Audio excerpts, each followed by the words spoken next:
Apple will acquire the majority of Intel's smartphone modem business for $1 billion, the two companies announced today.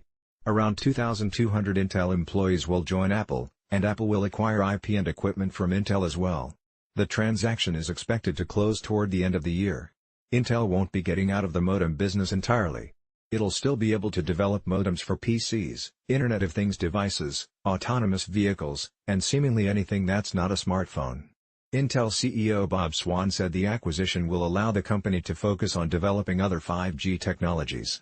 The acquisition means that Apple is now well on the way to producing its own 5G modems for its smartphones, rather than having to rely on Qualcomm for the hardware.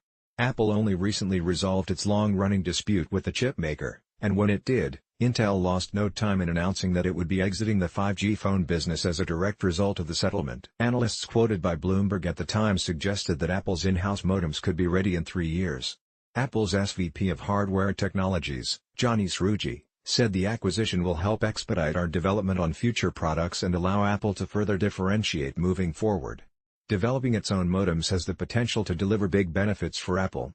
It would allow the company to develop modem technology at its own pace, better integrate those modems with its products, and develop new features that set its devices apart. That's the strategy Apple has taken when it comes to smartphone and tablet processors, and it's led to advancements that put its chip ahead of the industry. The acquisition will also reduce Apple's reliance on Qualcomm, the dominant supplier of smartphone modems.